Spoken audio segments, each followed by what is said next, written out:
Lors de la dernière rencontre du groupe Bilderberg, on comptait parmi les invités le conseiller du président George Stephanopoulos, le sénateur Sam Nunn, David Rockefeller, l'ancien sénateur Lloyd Bentsen et Henry Kissinger.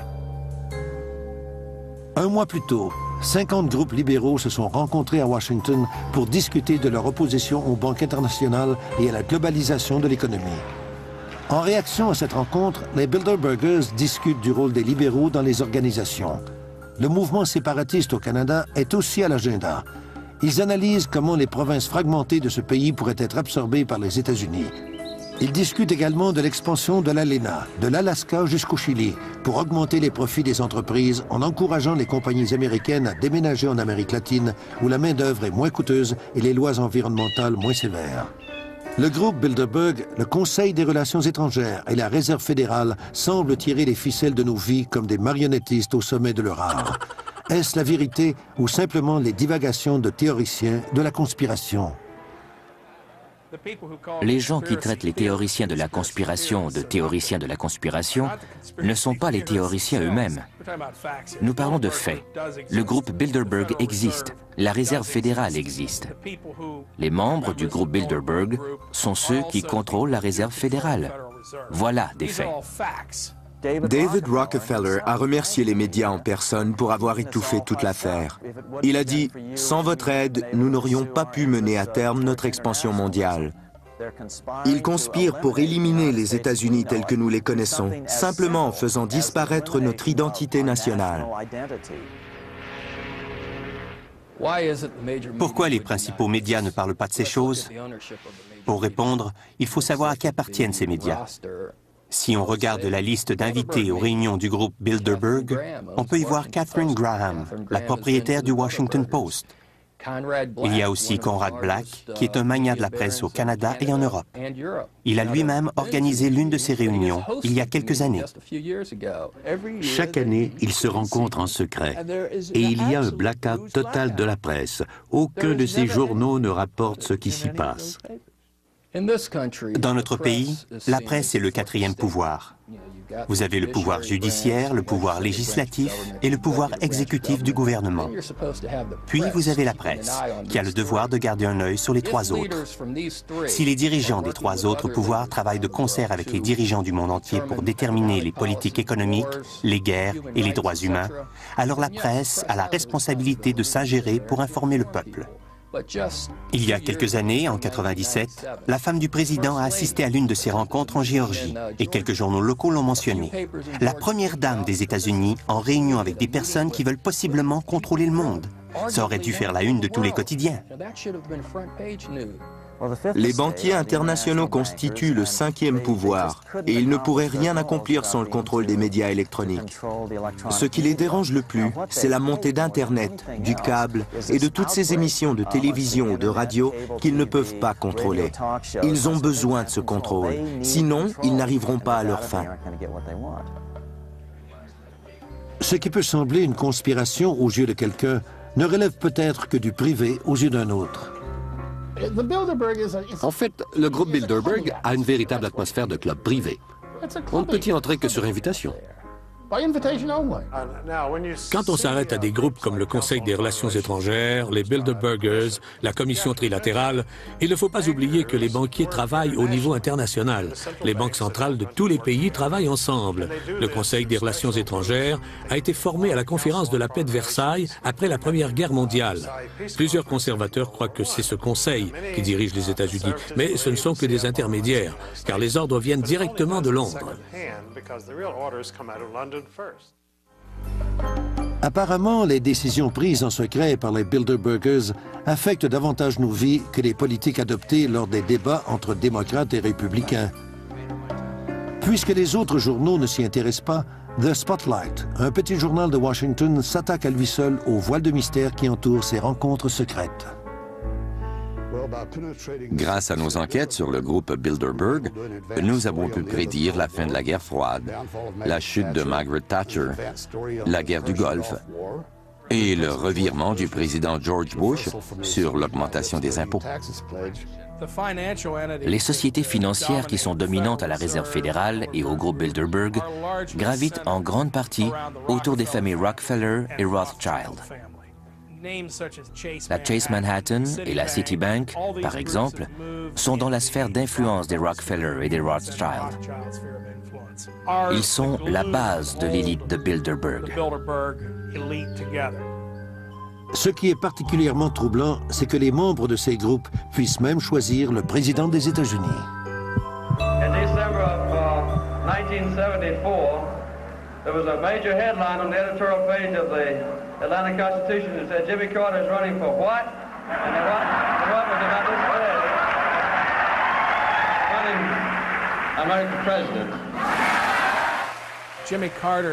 Jimmy Carter n'avait été gouverneur de la Géorgie que le temps d'un mandat, et le peuple le connaissait à peine.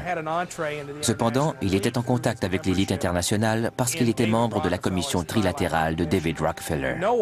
On peut affirmer que personne n'avait entendu parler de Jimmy Carter avant. Pourtant, quelques années plus tard, il commence sa campagne électorale en vue de la présidence. Il devient candidat démocrate et toute la presse américaine l'appuie, en particulier les médias affiliés au Rockefeller. Jimmy Carter est dépeint comme un populiste, un gars du peuple. Pourtant, il évoluait dans les plus hautes sphères de l'élite internationale.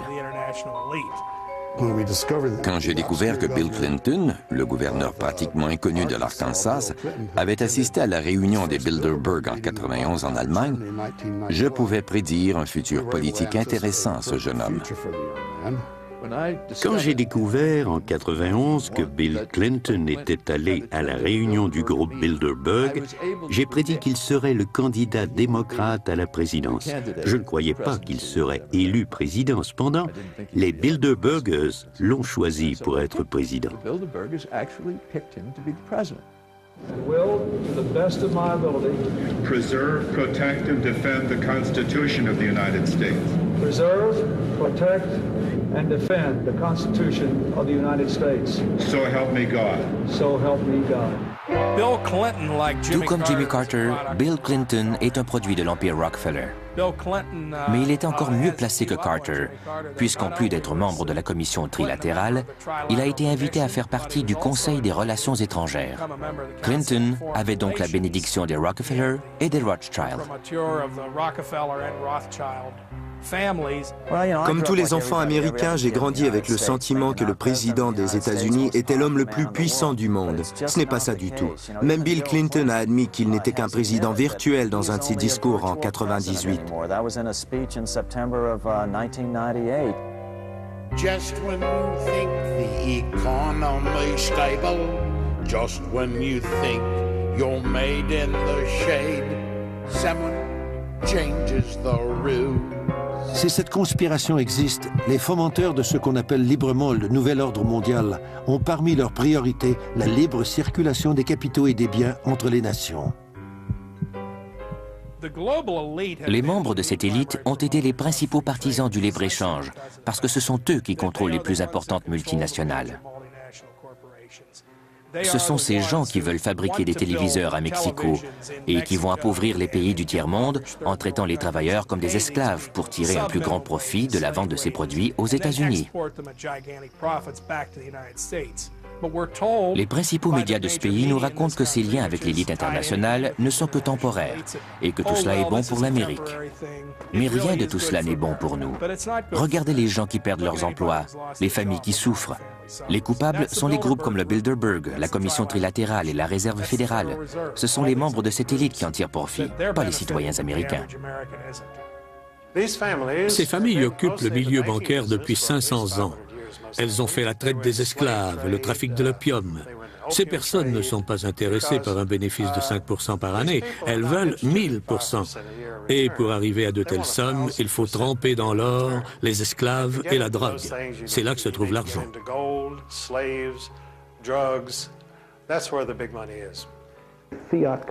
Nous avons une monnaie fiduciaire, c'est-à-dire qu'elle n'a aucune valeur intrinsèque.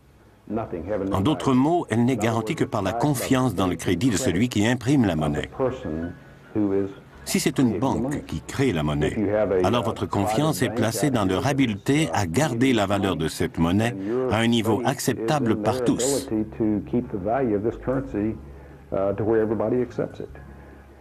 Il faut comprendre que ce sont des gens, pas le gouvernement, ni l'État, ni les banques centrales qui déterminent en fin de compte ce que la monnaie vaut. C'est comme ça depuis 5000 ans.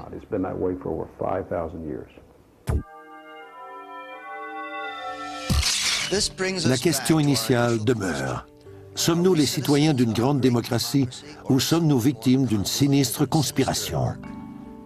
Y a-t-il quelque chose de mal à ce que les meilleurs d'entre nous contrôlent notre pays et éventuellement peut-être le monde entier? Les financiers internationaux sont-ils les maîtres de l'univers? Il y a beaucoup d'aspects négatifs à l'organisation du monde par un groupe élitiste. On a toujours dit au peuple américain qu'il contrôlait son destin à travers leurs représentants élus. Quand on apprend que ces représentants élus se rencontrent à huis clos, entourés de gardes armés, et que le peuple n'a aucune façon d'intervenir dans les décisions prises par eux, décisions qui vont affecter le futur du peuple américain et du reste du monde, on est en droit de se demander pourquoi ces personnes ont le pouvoir de dicter notre avenir. L'objectif principal d'un gouvernement mondial est d'éliminer le nationalisme. On peut se demander pourquoi ce n'est pas bien d'éliminer le nationalisme, puisque cela enrayerait les guerres du même coup. La réponse sort de la bouche du Britannique Lord Acton. Le pouvoir total corrompt totalement. Si vous pouviez imprimer $1 milliard demain, vous pourriez devenir le maître de l'univers. Mais c'est impossible, car ils ont le monopole. Aussi longtemps qu'ils vont pouvoir imprimer l'argent et acheter le New York Times, le Washington Post, les membres du Congrès et les présidents, nous ne pourrons rien faire contre eux. Lorsqu'une poignée de personnes dirige le gouvernement, ce n'est plus un gouvernement démocratique. Le gouvernement des États-Unis est dirigé par une cabale secrète. Et ce n'est pas qu'ici. C'est la même chose en Angleterre, en France, en Allemagne, dans les autres pays d'Europe et, dans une moindre mesure, au Japon. C'est une conspiration contre les États-Unis et l'Occident. Il n'y a pas d'autre mot.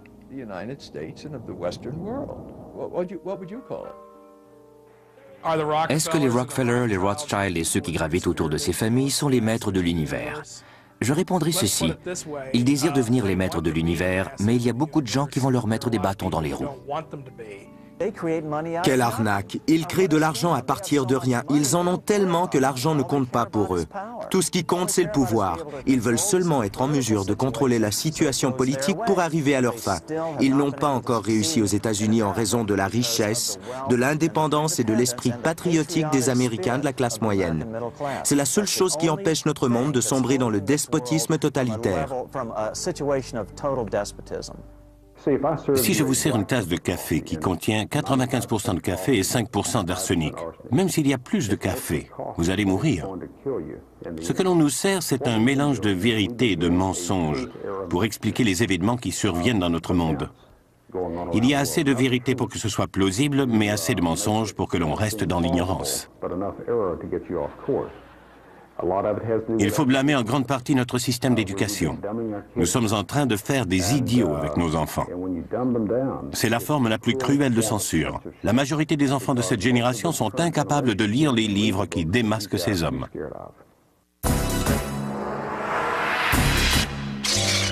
Il semble opportun de conclure avec une citation de l'homme qui a ouvert le bal, Woodrow Wilson, le président rêveur qui voulait changer le monde, mais qui a regretté à la fin de sa vie plusieurs des réalisations attribuées à sa présidence. Il a dit « Nous sommes contrôlés par un groupe d'hommes puissants issus du gouvernement le moins bien dirigé et le plus contrôlé du monde civilisé. » Est-ce que des conspirateurs sinistres contrôlent nos vies? S'ils existent, je ne voudrais pas être l'un des leurs. Les sociétés démocratiques ont toujours été la plus grande gloire de la civilisation humaine. En démocratie, le peuple décide et ne veut pas que l'on décide pour lui. Ces maîtres de l'univers existent-ils? Nous vous avons présenté les preuves, c'est à vous de décider.